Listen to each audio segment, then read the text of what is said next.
All right, welcome in. Rick from DFS On Demand here, and this is another edition of trying to qualify for a live final. So I want to give you guys an update on where this stands, and it's not really that good. It's probably why you haven't seen an update. It's because there hasn't been much to talk about. So I have had two opportunities to qualify for the semifinals, and if you don't know what I'm talking about, I'm attempting to qualify for this live final on Fantasy Draft, which will be held at the PGA Championship. There are 4 semifinals to get to this final. I missed the first one at the Masters. I didn't know this contest existed. Then each week leading up to the Players, which is next week, you have an opportunity to qualify. Then there's one for the US Open and the British Open, and the winner of those contests will get into the live final. So I've had 6 entries over the last 2 weeks minus the team event. There was nothing for the Zurich. And I've completely whiffed on 5 buy-ins and got my $11 ticket back on one of them. So down $55, but we have a ticket for this week. So 3 more entries getting pumped in for the Wells Fargo Championship. One thing that has become very apparent to me with Fantasy Draft, and let's see if I can show this here.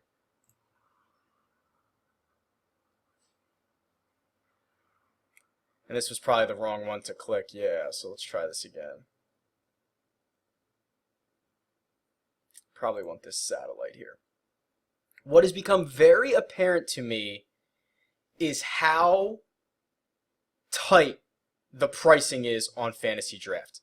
I tweeted a little bit about this. It's just really, really tough. And I find myself having to really compromise and not be able to take a lot of the top guys because there's really not a lot of values. And I wanted to kind of dig a little deeper into that. So what I'm going to show you here is a chart that I put together. And these are my key stats. And actually, this is a spreadsheet I put together every week. Let's go to the odds. And I'm going to sort this document by a player's chance to win this tournament. So obviously Dustin Johnson, the odds-on favorite. If you're new to PGA or the pricing or how this works is on DraftKings and on FanDuel, the salaries usually directly correlate with a player's odds to win. Meaning, if Dustin Johnson has the highest percentage chance to win, the best odds to win the golf tournament, he's going to be the highest priced golfer. Second best odds, second highest priced golfer. There's much more to it than that, but basically that's what's going on. If you look at DraftKings, what we see here is they're not exactly correlating perfectly. You can see by the color changing, some guys are probably priced more than they should be, and some guys are probably priced less than they should be. Column B is Fantasy Draft. This is almost perfectly correlated to the odds to win. So what does that mean for us is that there's no inefficiencies. What you're seeing on the DraftKings side, these pricing differences, these are inefficiencies. A guy like Daniel Berger, who has a 2.9% chance to win, a 0.2% chance better than Wes Bryan, and he's $800 cheaper. Or he has better odds than Webb Simpson, and he's $1,400 cheaper. Those are inefficiencies. And they go the other way, too. A guy who, Paul, or let's see here. Some guys you want to avoid where, like, Francesco Molinari, who I actually like this week, but just looking at the odds, same odds as Cam Smith, but he's $700 more. Now, we know Cam Smith withdrew, but you get the point. This goes both ways. Those are inefficiencies. Those inefficiencies let us, the better players who know this, create better rosters. So when you have pricing as tight as Fantasy Draft, where there are basically no inefficiencies here, maybe Stewart Sink is $1,000 too cheap. You can see how gradual this is. There's nothing here. Like, down at the bottom is the only place where there might be some dysfunction. The top 25 guys are all probably priced perfectly. So what do we do? What do we do when everyone is priced accurately to their odds of winning?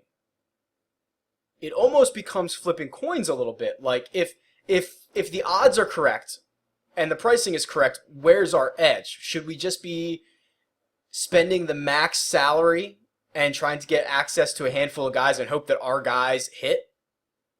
Because there's not really, if we run this tournament over infinity or 1,000 times, if everyone's priced accurately and the odds are accurate, we might as well be flipping coins, right? We're just trying to guess the right people each week.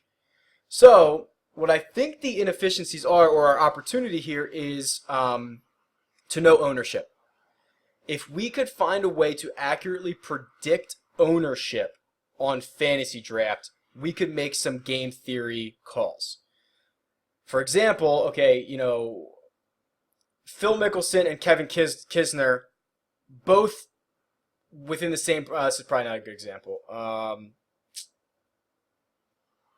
Okay, Will McGirt and Louis Oosthuizen here, separated by $100, both the same odds to win. So essentially, they're the same person. If I knew Will McGirt was going to be 5% owned and Louis Oosthuizen was going to be 25% owned, in GPPs, I would most certainly go with Will McGirt. That's a game theory play. So ownership and projecting ownership is going to come into play much more on the fantasy draft product, in my opinion, than on the DraftKings product. Okay, that's one thing. It gets a little deeper here. So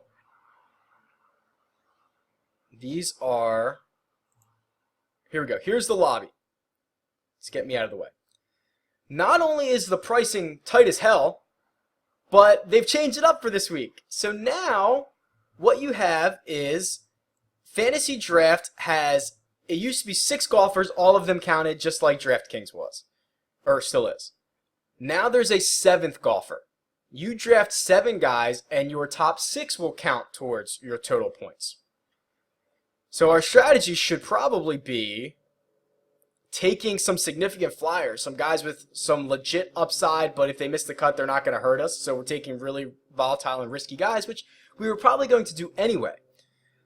So there's a couple other things we could do. We could just punt this entire position. We could just literally... Oh, and here's another thing.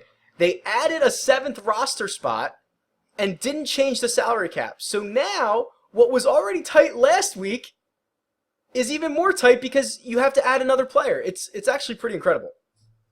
We could completely punt this. We could take the cheapest guy and throw him into a roster spot and then just construct a roster as we normally would, giving this away.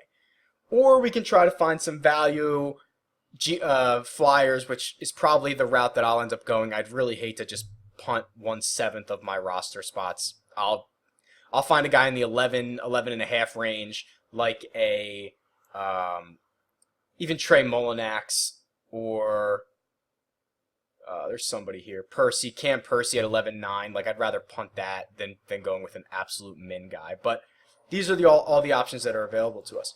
But you see, if we want to get, and this is the problem I was having the first couple weeks, I felt like I could not get any of the top salary guys into any lineups because there wasn't enough value, there wasn't enough inefficiencies. So I ended up basically fading the entire top of the player pool. And it's going to be difficult this week, but we're going to have to try to find a way. Because, I mean, if you look at this, if we go with Dustin Johnson, our average remaining salary per player is $13,250. So if we took Dustin Johnson and 6 of our average salary remaining guys, we could not get another guy $13,600. Let's sort by salary. We could not get another guy in the top 40 players. So if we took Dustin Johnson and went then even across the board after that, we don't have any of the top 40 highest 40 salaried players. That is wild stuff. That is what is making this so difficult. So we have to decide, okay, are we going to go with Dustin Johnson and a handful of scrubs? I actually do think that 7 golfers with 6 counting lets us take more risk at the bottom, which gives us access to some of those guys at the top. I'm telling you, the last couple weeks, I could not get them into my lineup. I couldn't do it. So I think this is actually a good thing. I've made some lineups. I'm not going to show you what they are now because I'm going to post this video before lock. I don't like to do that, just to kind of, keep the field clean. But I'll tweet them out when this thing starts, and I'll show you my lineups and my thought process. I've been able to create some lineups that I'm comfortable with. I have Justin Johnson in one. I have John Rahm in another. I think I have Adam Scott as well. So you'll see my thought process there. But this has been really, really hard. It's been a learning experience. We're going to. I mean, this is our last chance for the set to get into the players semifinal. If I don't qualify with a ticket, am I going to buy in? I don't know. I know it's only been 2 weeks, but I really have not sniffed this thing. It's been a lot more difficult and a lot tighter than I suspected. So we'll see. I'm interested to see how this 7 and 6 plays out. So yeah, I'll give it a shot. So there you go. That's the latest update.